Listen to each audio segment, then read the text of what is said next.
Paz do Senhor, irmãos. Paz do Senhor, irmãos. Podeis assentar, queridos. Grande é a nossa alegria de estarmos aqui nesta sexta-feira. Hoje nós estamos na terceira reunião. Estamos aqui compartilhando com os irmãos mensagens temáticas. E nós vamos para a terceira mensagem acerca de sonhando como José. E eu tenho certeza que se você abrir o seu coração nessa noite, Deus vai falar ao seu coração de uma maneira muito especial. Você que esteve conosco na primeira noite, você pôde entender que Deus nos dá sonhos. E sonhos sempre traduzem algo que também desejamos. Muitas vezes nós também, quando compartilhamos nossos sonhos, as pessoas não entendem.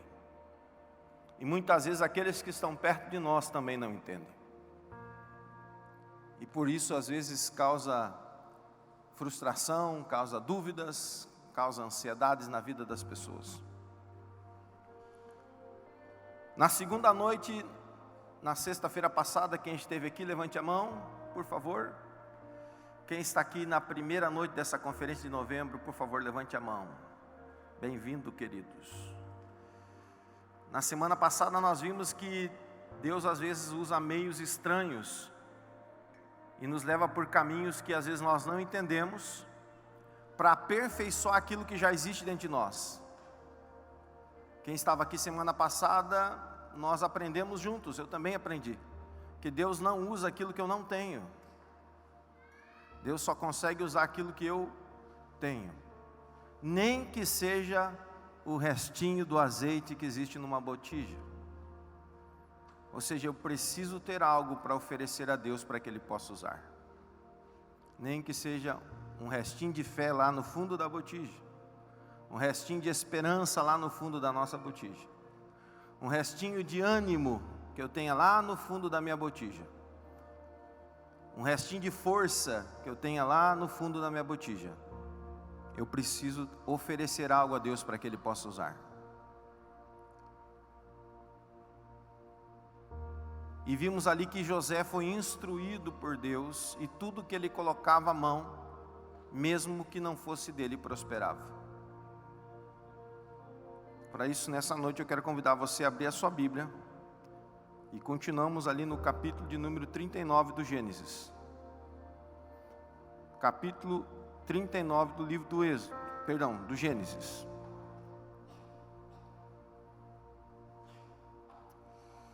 Louvado seja o Senhor Jesus.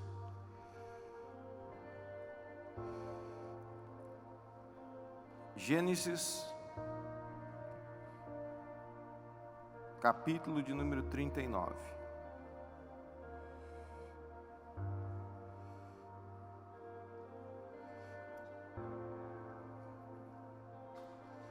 Versículo de número 7.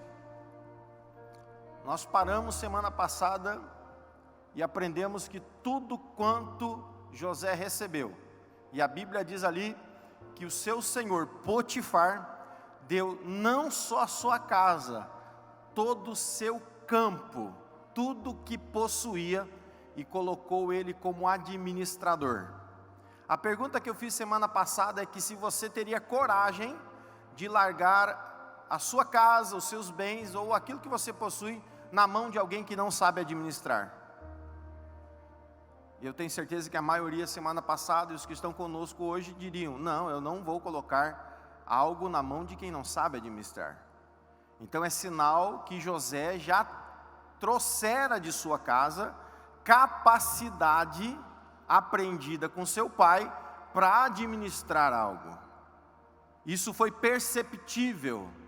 Quem estava semana passada, eu estou tentando fazer você aqui que não estava conosco, e aproveitando para relembrar você, para fixar na sua cabeça, na sua mente, que você precisa estar capacitado para que quando a oportunidade de Deus chegar em sua vida, você está apto para usar esta oportunidade.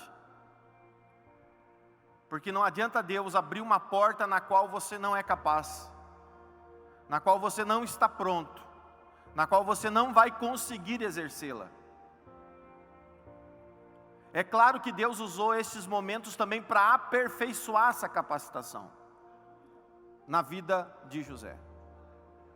Amém? Depois que isso acontece na vida dele, olha o que acontece. Versículo de número 7.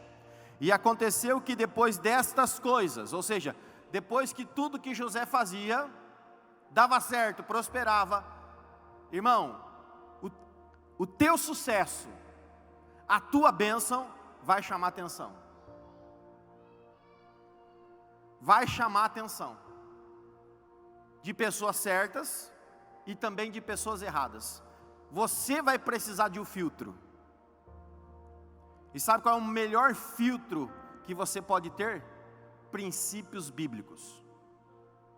Se você não tiver filtros que são princípios bíblicos, você não vai saber diferenciar as pessoas que vão se aproximar de você, por causa da bênção de Deus na sua vida, se elas são pessoas certas ou se são pessoas erradas. Você que gosta de anotar, anote aí. Você precisa de filtros bíblicos para saber discernir qual o tipo de pessoa que está se aproximando de você. Veja comigo. Depois dessas coisas, que a mulher de seu senhor pôs os olhos em José. Ou seja, o sucesso de José, em tudo que ele fazia, atraiu os olhos da mulher do seu senhor. E a Bíblia diz aqui: disse ela, deita-te comigo. Ele, porém, recusou. Mas não foi só um recusar. Aqui agiu o primeiro filtro na vida de José. Que filtro é esse, pastor? E disse a mulher do seu senhor: tem-me por mordomo. O que eu falei semana passada? Administrador. Mordomo é administrador. O meu senhor. E não sabe que tudo que há em casa, pois tudo que me tem passado ele às minhas mãos, ele não é maior do que eu nesta casa. Olha a frase que eu estou lendo para você. José está dizendo que o seu senhor não é maior que ele na casa. O seu senhor o honrou tanto que o colocou em pé de igualdade. Se chama honrar. Nenhuma coisa me vedou, senão a ti, porque tu és sua mulher. Como, pois, cometeria eu tamanha maldade e pecaria contra Deus? Segundo filtro. Primeiro filtro que age na vida de José é a honra. Ele, de maneira nenhuma, por causa de princípios que estavam no seu coração, ele ousaria desonrar o seu senhor.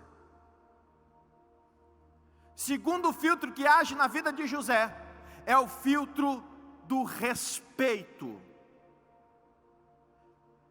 O respeito pelo seu senhor é tamanho que ele não ousaria desrespeitar a casa do seu senhor.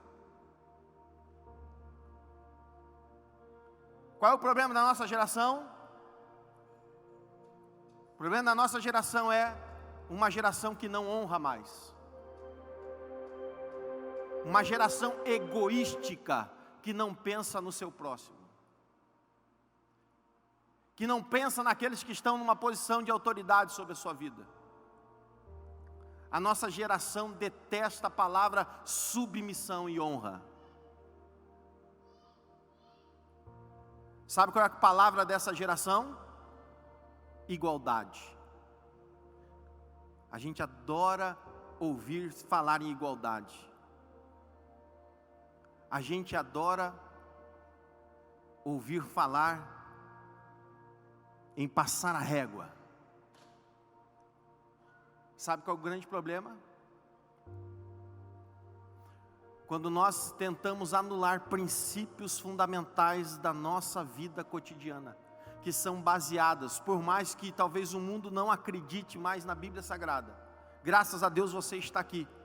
Você pode agradecer a Deus porque você continua crendo que Deus é Deus, que você continua acreditando que a Bíblia é Bíblia, que você continua acreditando que ela é palavra inerrante, ou seja, não existe erro contido nas Escrituras. Isso significa a palavra inerrante, que ela é a palavra eficaz, verdadeira de Deus.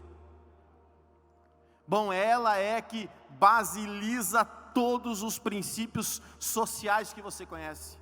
Sabe o que estão fazendo com eles todos os dias agora? Destruindo eles um a um. Sabe o que diria a gíria dos nossos dias no mundo? Não dá nada. Meu Senhor não está em casa, ninguém está em casa, ninguém está vendo. E ainda para completar o vernáculo popular, diria: aquilo que o coração não, aquilo que os olhos não veem, o coração não sente. O maior problema não é esse. O maior problema é você anular princípios que estão intrínsecos na palavra de Deus e que fazem você ser saudável. Quando você anula princípios bíblicos dentro da sua vida, você deixa de ser uma pessoa saudável. Como assim, pastor? Não estou entendendo o que o senhor está dizendo. A Bíblia diz em Provérbios, capítulo de número 3, ou número 3, como você queira dizer, que a palavra de Deus, ela é saúde para os teus ossos. E a Bíblia está dizendo ali ainda no provérbio de Salomão, que ela lhe dará longevidade de vida. Quem está entendendo, diga amém. Você precisa compreender que princípios bíblicos são filtros para que você possa entender como realizar em Deus os seus sonhos. Sonhos são possíveis de ser realizados. Quem estava aqui comigo, eu usei um provérbio de número 16, que o coração do homem faz os seus planos, seus projetos, mas a resposta certa vem da boca do Senhor. Talvez José não estava entendendo aonde Deus estava o conduzindo, mas ele sabia que ele tinha um sonho para se cumprir na sua vida. A recusa, e olha que coisa interessante, ele se recusa a ofender a honra do seu Senhor. Ele se recusa a macular a confiança do seu Senhor. Certa feita, a mulher do seu Senhor, que não era temente a Deus, ela era uma egípcia. Apesar de estar num contexto de história bíblica, ela era uma mulher que fazia parte de uma cultura egípcia, que era normal. Não quer dizer que seja justa, porque toda injustiça, irmãos, traz desordem, toda injustiça, ela traz destruição. Tudo que você possa imaginar de caos na história da humanidade, todas elas estão baseadas em injustiça. Você sabia disso? Quando uma injustiça é cometida, você pode você pode ter certeza, isso é princípio para você, porque justiça é base do trono de Deus. Acesso a Deus tem por base justiça. Por exemplo, você só consegue entrar na presença de Deus hoje por causa de Jesus. Jesus é justiça de Deus em nós. Se fosse no tempo do tabernáculo de Moisés, lá no livro do Êxodo, você teria que passar por um altar chamado altar de bronze, e lá você teria que oferecer no mínimo um cordeiro imaculado, pedindo perdão e remissão, derramando o sangue daquele cordeiro, fazendo o quê? Justiça pelo pecado. Ou seja, acesso a Deus é mediante justiça. Então anote uma coisa na tábua do seu coração. Se você quer ter a sua casa em ordem, se você quer ter o seu trabalho em ordem, se você quer ter as coisas na sua vida em ordem, tenha na sua vida a prática de atos de justiça. Se você não for justo nos teus atos, você pode escrever outra coisa: ordem não virá para a sua vida, bênção não virá para a sua vida. Agora, se você praticar atos de justiça, você pode ter certeza que você terá uma vida abençoada. De Deus ninguém zomba. Gálatas capítulo 6. Tudo que o homem semear, certamente ele vai colher. Quem entendeu, diga amém. Você pode levantar o retorno aqui um pouquinho para mim, por favor?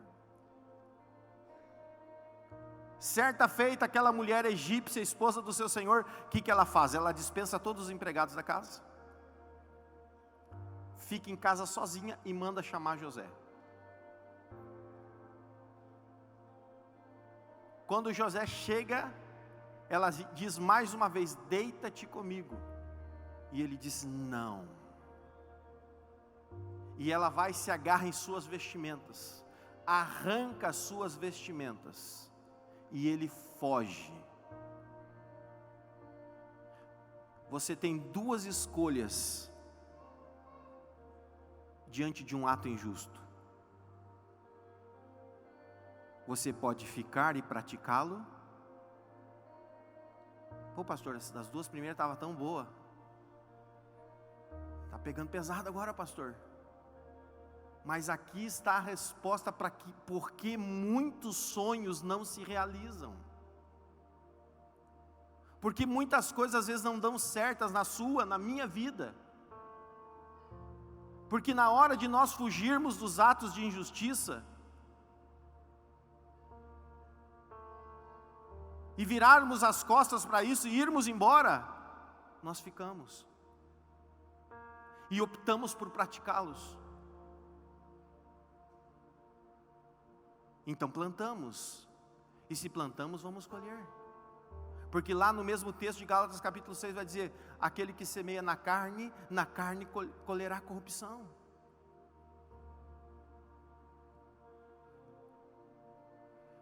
Oh, Jesus. Quem entendeu, diga amém. José preferiu fugir.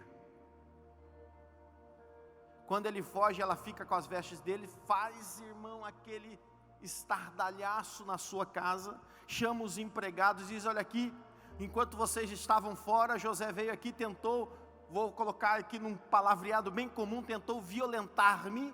Aqui estão as suas vestes como prova. Quando o seu esposo chega, ela faz a mesma narrativa. Crime passional, ou seja, de paixão, de ódio, um amor platônico por José, que é um amor doentio, é um amor que, se ele não consegue ser correspondido, ele prefere matar. Isso é um amor platônico. E a Bíblia nos diz então que o seu Senhor, até eu, irmãos, cego, naquela ideia, depois de tudo que eu fiz por esse escravo, eu lhe dei tudo, ele só não podia tocar na minha mulher, o resto tudo ele podia fazer. O que ele faz? Ele lança José no cárcere, na prisão no Egito.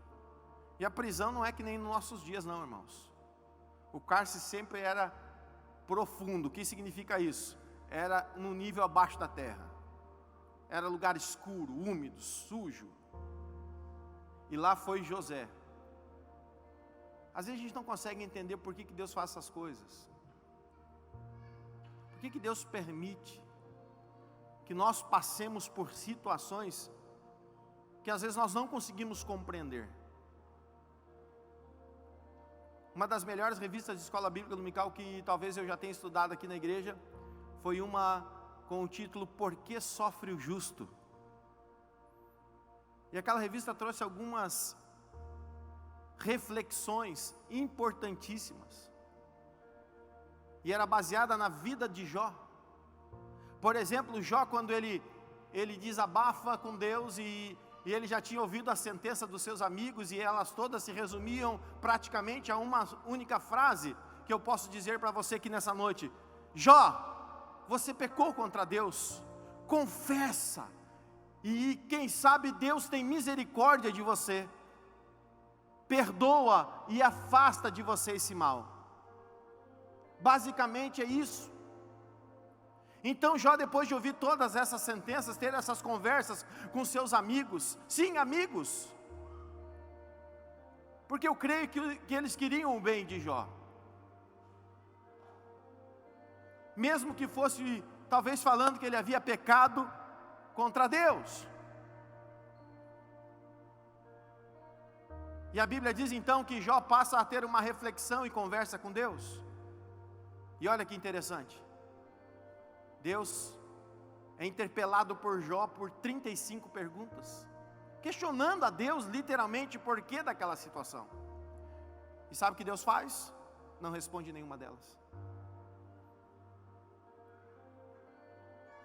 Ao invés disso, Deus faz 70 perguntas. Deus faz o dobro de perguntas para Jó. Talvez a que eu mais goste seja quando Deus chega para Jó e diz assim: seguinte, Jó, onde estava você quando eu criava a terra? Quem era você? Praticamente Deus disse para Jó: Jó, eu continuo sendo Deus, e eu estou no controle de tudo. Nada acontece sem a minha permissão, inclusive o mal, irmãos. Mas pastor, Deus permite o mal? Permite, como juízo na vida dos homens. Nós não acabamos de dizer que tudo que o homem plantar ele vai colher? Então o que Deus faz? Deus permite a colheita. Ei, escreva uma coisa na tábua do seu coração: lançar sementes é opcional, ninguém obriga você a lançar a semente, mas a colheita é obrigatória. Ah, pastor, mas se eu não quiser colher? Se você não quiser colher, sabe o que vai acontecer? A planta vai crescer, vai florescer, vai produzir semente, e sabe o que vai acontecer? Vai cair na terra e vai nascer de novo. E a pergunta é: nasce menos ou mais do que se plantou? Cada vez nasce mais. Fique sem cultivar uma terra por um tempo para você ver se ela não vira uma floresta, se ela não vira um mato fechado. Quem está entendendo aqui nessa noite, diga amém. E lá está José. Por que Deus... A minha pergunta era, quando eu estava estudando o texto: Deus, por que tu manda José para a prisão? O que esse jovem, que apenas foi um contador de sonhos, fez de errado? Bom, talvez é porque Deus queria ensinar algo precioso na vida de José. E eu confesso para vocês, até eu preciso aprender. Sabe qual é a coisa mais difícil para a gente conseguir realizar os nossos sonhos? E aqui é o cerne, o centro, o meio da nossa meditação dessa noite.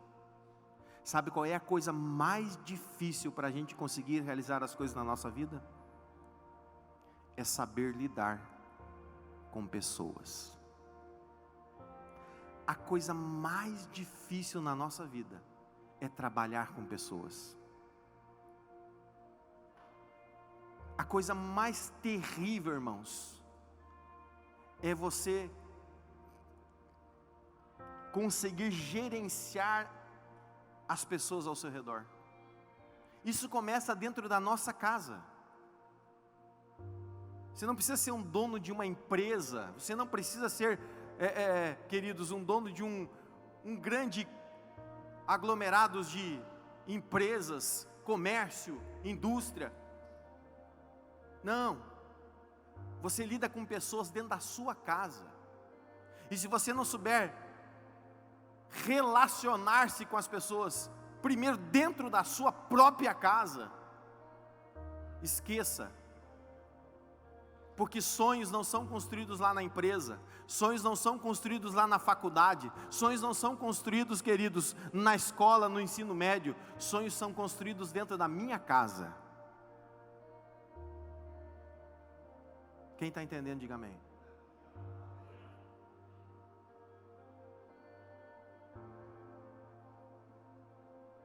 É numa parceria chamada família. E se você não sabe lidar com a sua família, você não consegue lidar com nada mais. Ô pastor, pegou pesado hoje, hein?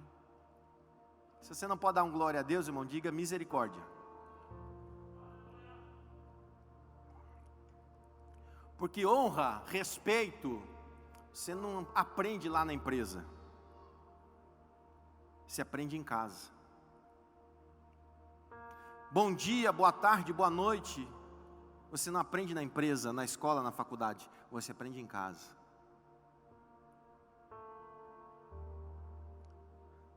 Sabe qual foi a pior desgraça que ensinaram na faculdade, no ensino médio? É que você não precisa bater na porta e pedir licença para entrar na sala de aula e nem para sair. Simplesmente você levanta e sai, ou você entra e senta. Sabe por quê?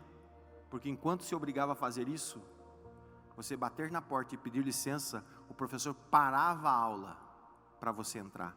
Sabe o que isso causava nos alunos? Alegria. Aí todo mundo fazia assim quando a porta abria, para ver quem é que está chegando atrasado. E os alunos procuravam não chegar atrasado. Quem está entendendo? Por favor, dá licença, obrigado, de nada. Você não aprende na escola, na faculdade, você aprende isso em casa. Sabe o que se chama isso? Relacionamento.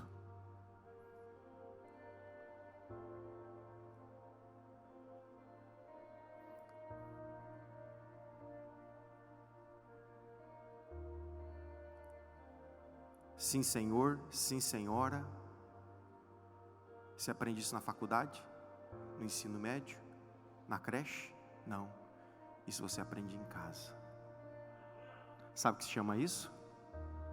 Relacionamento.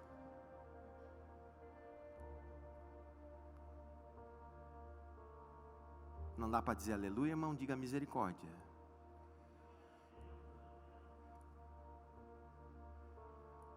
Esses tempos um filho meu, eu não me lembro se foi Samuel, acho que foi Samuel, chegou na casa do meu sogro e chamou um dos tios dele pelo primeiro nome. A minha esposa disse: é teu amigo de escola? É teu coleguinha de classe? Então peça desculpa para o seu tio e diga boa noite, tio. Uma criança chamando um adulto pelo primeiro nome. Quem está entendendo, diga amém. E sabe o que o mundo acha isso? Normal. E a gente quer que as coisas dê certo. E nós queremos que as coisas funcionem. E nós queremos que as coisas entrem no seu eixo. Quem está entendendo, diga amém.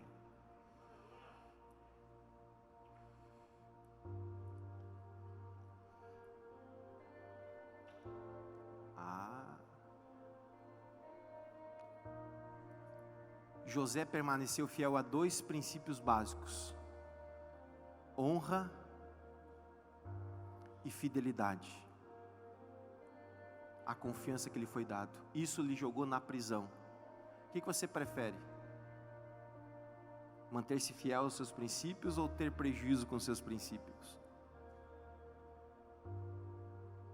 Aí Deus lhe coloca dentro de uma prisão, sabe por quê? Porque o sonho de José era maior do que aquele estado momentâneo. Escreva uma coisa, você que tem anotado aí, você que tem buscado aprender nessas noites. o estado momentâneo no qual você se encontra não repercute ou não finaliza o estado final.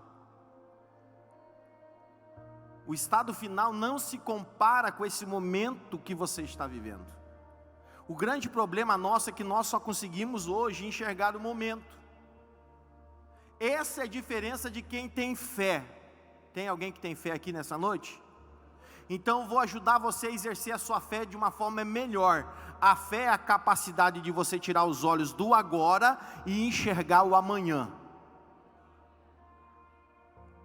Vou falar de novo. A fé é a capacidade de você tirar os seus olhos do agora e enxergar o amanhã. E eu tenho certeza que o que trazia esperança ao coração de José é que ele ainda tinha um sonho para ser realizado. Só que para que esse sonho, que exigiria por demais a capacitação dele, não resolveria ele ser apenas capacitado em ser um bom administrador com relação às sementes, aos bens do seu servo, às fazendas do seu senhor, saber como se plantava, saber como se guardava, saber como administrava as sementes, o que se devia guardar para o próximo ano para plantar. E tudo isso ele aprendeu na casa de Potifar. Mas para solucionar o grande problema que viria a seguir, ele não faria isso, era impossível. Ei, meu irmão, o tamanho do teu sonho também precisará do mesmo número proporcional de pessoas. Qual é o tamanho do teu sonho? Qual é o tamanho da visão que Deus tem te dado? Bom, quanto maior for o teu sonho, maior será o número de pessoas que você vai precisar para realizá-lo. Vou repetir aqui. Quanto maior for o teu sonho, maior será o número de pessoas para poder realizá-lo. Deus precisou colocar José lá dentro da prisão, com o pior tipo de pessoa. Você acha que só tinha pessoa boa na prisão, irmãos? Bom, Deus foi capacitar José dentro da prisão, porque se ele conseguisse administrar relacionamentos com o pior tipo de pessoa, com o melhor seria tranquilo, seria fácil.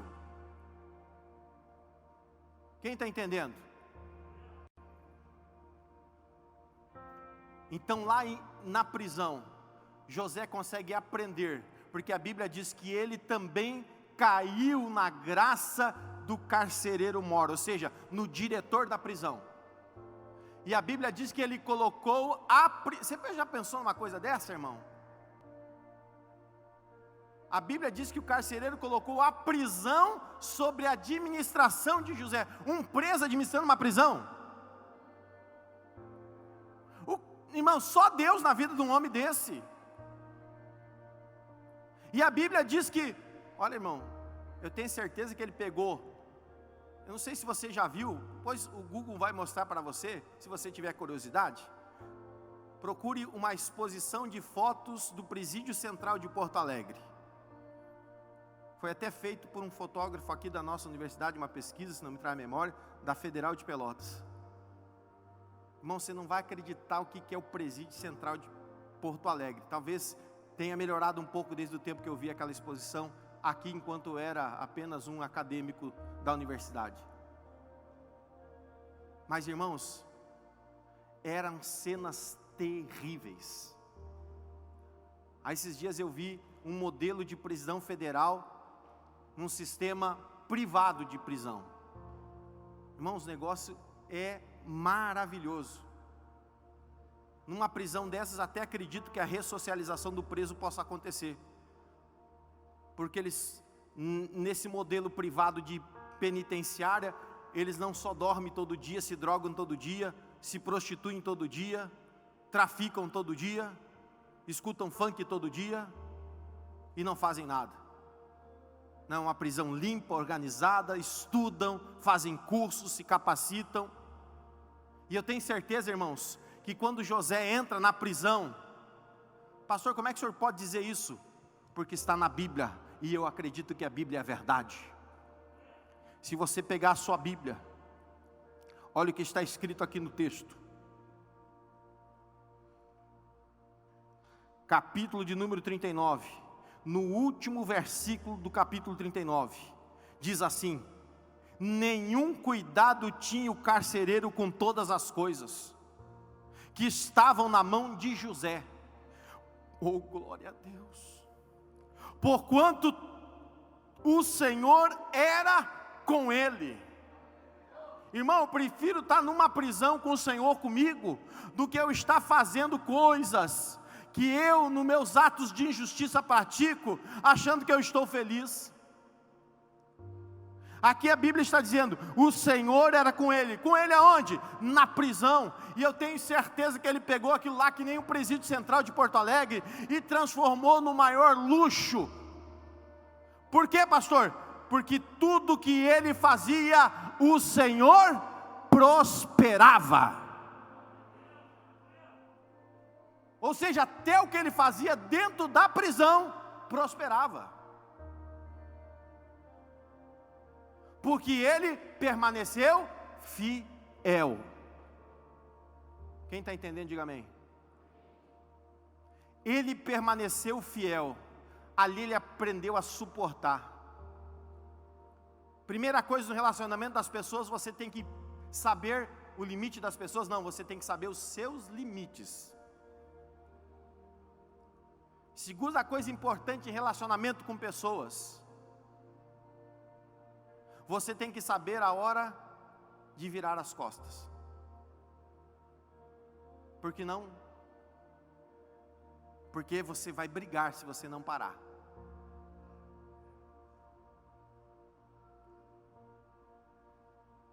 Terceira coisa importante em relacionamento com as pessoas, comunicação. Se você não sabe se comunicar, e tem gente que acha que isso é para o negócio, não, irmão, eu estou falando para dentro da sua casa. A primeira gerência que existe é dentro da sua casa.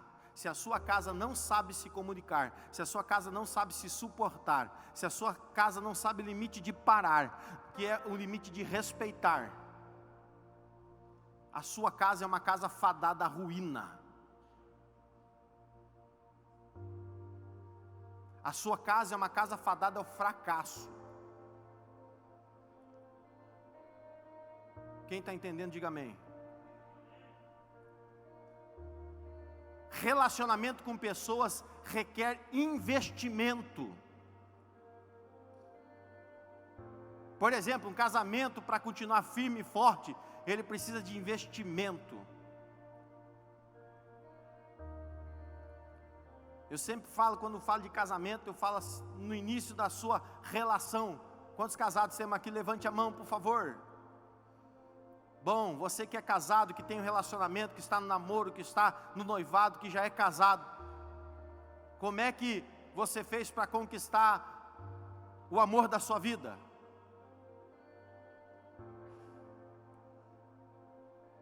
Ninguém sabe, né, irmãos? Sabe sim. Tomava banho, passava perfume, nem que seja o amor gaúcho, se barbeava, pegava uma florzinha, nem que seja da vizinha, ia lá, levava, nunca chegava com um bafo de onça, comprava uma bala house ou um chiclete, mascava antes de chegar na casa. O que é isso, irmão? Investimento. Quando você chegava lá na casa da namorada, você pegava ela alguma vez com cheiro de cebola, alho, pimenta? Não, meu irmão, alma de cheiro. Alma de flores, né? É, isso. Eu sou meio antigo, irmão, estou brincando, só para você dar uma descontraída. Você sempre encontrava ela perfumada, cheirosa. Amém? Aí você dizia assim, vamos tomar um sorvete lá na Bambina? Meu Deus do céu, agora sim, me superei. Quem está entendendo, diga amém. A minha mulher já deu até risada ali, irmãos. Você entendeu? O que se chama isso? Investimento. você fazia investimento emocional. Você estava vendendo uma pintura. Só que tem muita gente que comprou essa pintura comprando gato por lebre, irmão. Porque depois casou, o príncipe virou sapo, em vez de o sapo virar príncipe. Porque daí diminuiu o investimento emocional. Qual foi a última vez que você convidou a sua esposa para tomar um sorvete? Aí eu faço que nem eu. Vamos tomar sorvete, amor? Vamos passar ali no posto então. Estou brincando, irmãos. Está entendendo? Claro que existem vários meios de você investir em relacionamento conjugal, familiar. Por exemplo, com seus filhos. Quem tem filhos aqui, levante a mão. Qual foi a última vez que você jogou um joguinho de memória? Hoje meus filhos convidaram eu para jogar um joguinho de memória. Jogamos umas 3 partidas, eu já cansei, dei um VO neles, mas joguei. Vamos jogar um joguinho de memória? Investimento, relacionamento. Relacionamento com pessoas, você precisa de um elemento chamado confiança. Você só vai conseguir trazer pessoas para abraçarem o teu sonho. Quem é que lembra a frase que eu falei? Quanto maior o meu sonho, maior o número de pessoas que eu vou precisar para realizá-lo. Agora, como é que eu vou fazer com que as pessoas me ajudem a realizar o meu sonho? Só tem um elemento chave: confiança. Como é que eu estreito confiança com pessoas? Através de relacionamento. Quem entendeu isso, diga amém. Deus precisava treinar José no lugar mais difícil, para ele aprender como estreitar relacionamentos e gerar confiança. Você conseguiu entender aqui o final do versículo do capítulo 39 que eu li com você? A confiança que o carcereiro tinha em José era tamanha, que diz o texto aqui, que ele não tinha cuidado de todas as coisas que estavam na mão de José. Sabe o que se chama isso? Confiança. Tem gente que não confia nem na própria mulher de largar o cartão de crédito na mão dela. Tem gente que não tem confiança de mandar o filho na padaria do lado de casa, porque não sabe se ele vai estar mentindo, se ele vai ir para a pracinha, se ele vai passear com os amiguinhos. Por quê? Porque não há relacionamento. Tem gente que não deixa a mulher sair sozinha de casa, porque tem medo de que alguma coisa aconteça no meio do caminho. Tem mulher que não deixa o homem trabalhar em paz, sossegado, sem mandar uma mensagem de WhatsApp toda hora para ele dizer: onde é que tu está? O que tu está fazendo? Ou a pior das perguntas: com quem tu está? Sabe o que chama isso? Relacionamento? Não. Porque todo relacionamento em Deus está baseado numa pedra chamada justiça. Quem entendeu, diga amém. Aí sabe o que Deus faz? A maneira que Deus mais trabalha nas nossas vidas é nos mandando para situações adversas, porque elas nos ensinarão e transformarão. São 2 vias, irmãos, na verdade. Ou as situações adversas da nossa vida vão nos destruir, porque nós não vamos conseguir aprender com elas, ou nós vamos sair delas transformados e fortalecidos. Você tem 2 escolhas. Você já notou com Deus sempre é 2 escolhas? Quando Deus chega ali na entrada da terra prometida, Deus diz assim: ó, eu coloco diante de vocês 2 montes. Está lá no capítulo 28 de Deuteronômio. O da bênção ou da maldição. Hoje vocês escolhem se vocês querem a bênção e se vocês querem a maldição. Qual é a regra que distingue a bênção da maldição? Deus colocou: se atentamente hoje ouvirdes a Deus, e os mandamentos seus obedecer, o Senhor teu Deus te abençoará. A regra era ouvir e obedecer. Sabe qual é o problema da nossa geração? Nós nunca tivemos uma geração mais ouvinte que dos nossos dias. Eu acho que não existe geração que mais ouve mensagens, pregações, estudos bíblicos, que ouvem palestras, que ouvem louvores, através da internet, através das mídias, seja através do que for, do pendrive no carro. Nunca se teve uma geração com tanto acesso à instrução. Só que existe uma grande diferença: ouvir e obedecer. Você pode vir comigo aqui 4 noites nesse mês de novembro, ouvir todas estas palavras que Deus tem inspirado a falarmos ao seu coração, mas se você não ouvir e não obedecer, você pode até ouvir, mas não obedecer e praticar, nada vai mudar na sua vida. Nada vai mudar na sua história. Seria muito prático para mim aqui dar meia dúzia de pulo, bater meia dúzia de pé aqui, falar em língua estranha, e até se Deus tivesse um carinho aí comigo, como algumas campanhas que eu já fiz, Deus me desse algumas revelações acerca da tua vida, seria uma benção. Sabe qual é o efeito prático disso? Nenhum. Por quê, pastor? Porque a mudança não começa na minha vida e não começa aqui, começa aí dentro de você. Começa dentro do seu coração. Começa nas suas posturas. Começa nos princípios que regem a sua vida. Quem está entendendo, diga amém. Então fique em pé nesse instante. Quais são os investimentos que você vai fazer a partir de hoje em relacionamentos, em honra, em respeito, em amor? Porque, irmãos, todas as coisas passam, todas.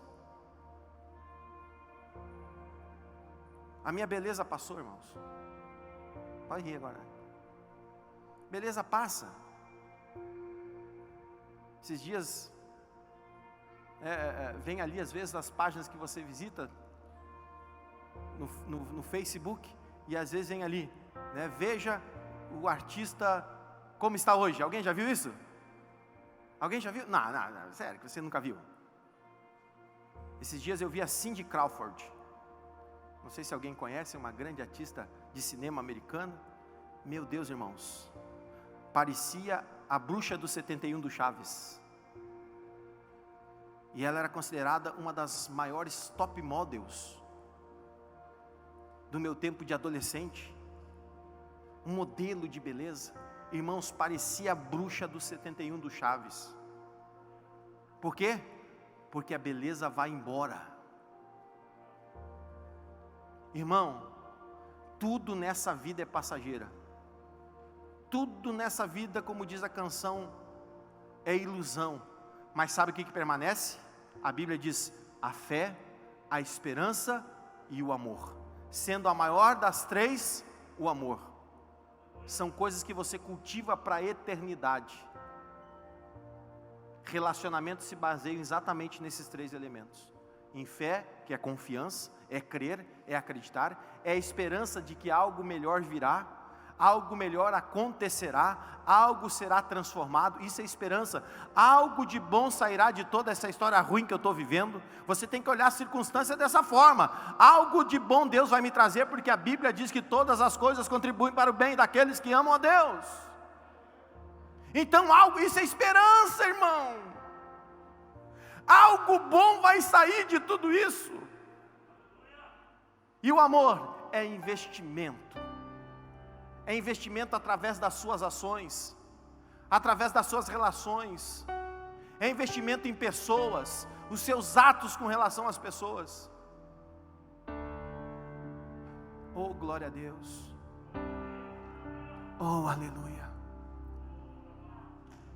Seus sonhos só vão conseguir se realizar quando você conseguir agregar primeiros da sua casa.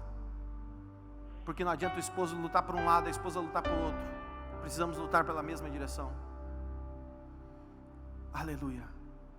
Depois seus filhos, porque a Bíblia diz que filhos são bênçãos do Senhor aos seus pais.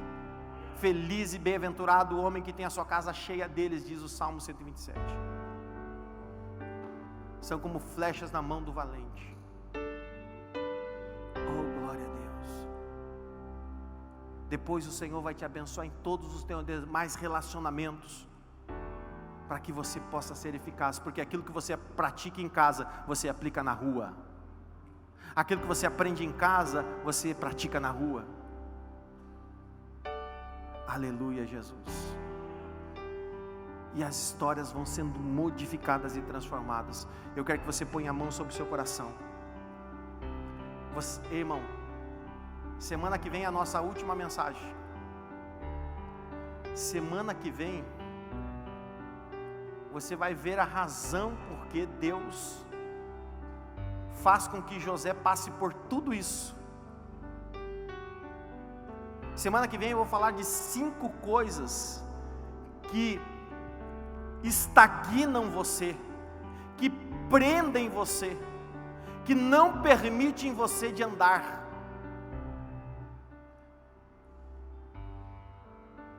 Antes de orar, eu vou fazer só uma pergunta para você me entender.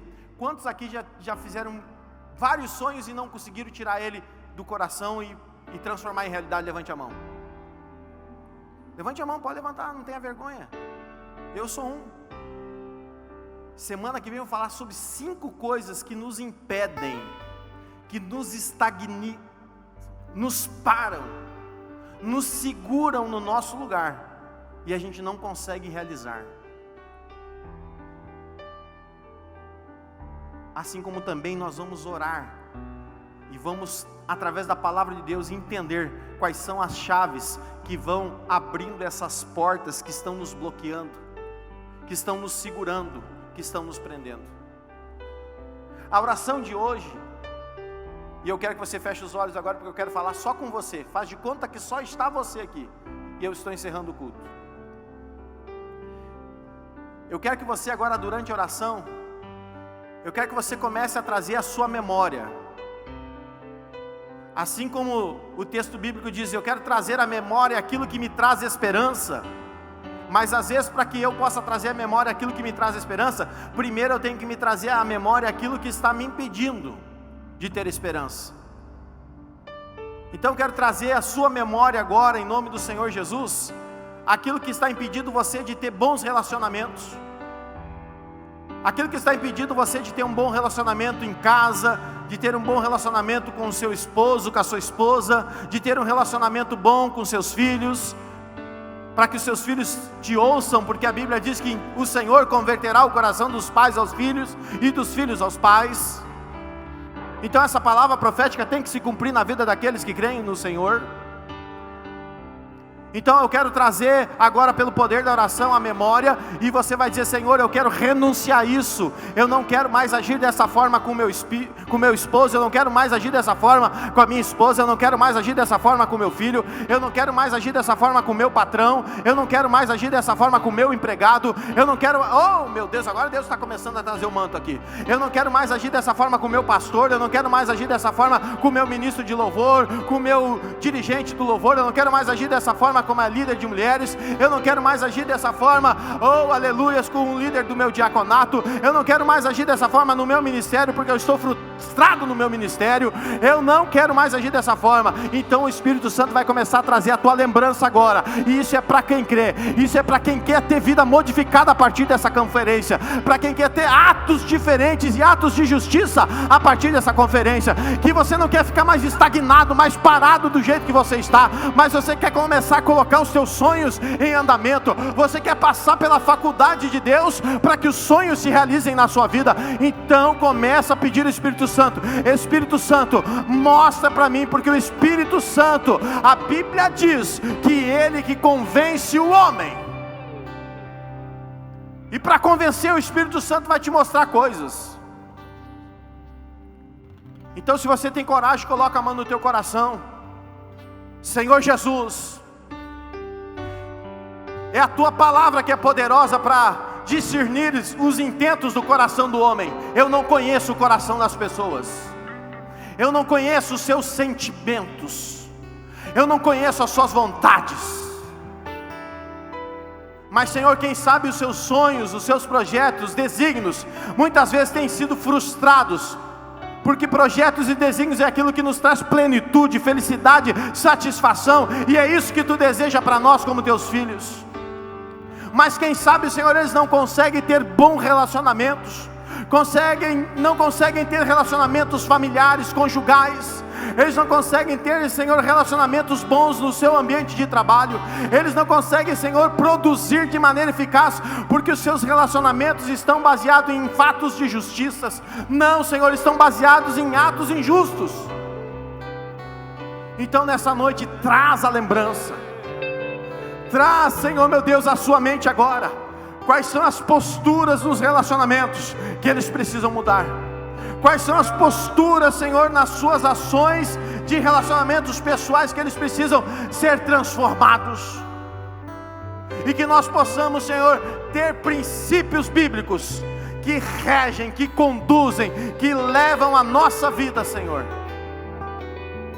a produzirmos, Senhor, atos de justiça, e nisso, Senhor, sonhos, que Tu tens, Senhor, concedidos às nossas vidas, vão começar a ser realizados, vão começar, Senhor meu Deus, a serem, Senhor, montados, porque, Senhor, sonhos são processos, e Tu tens o Teu processo, Senhor, assim que, Senhor, como Tu teves o processo na vida de José, Senhor, eu sei que Tu está trabalhando nesses dias, nessas sextas-feiras, em processos em nossos corações, Senhor.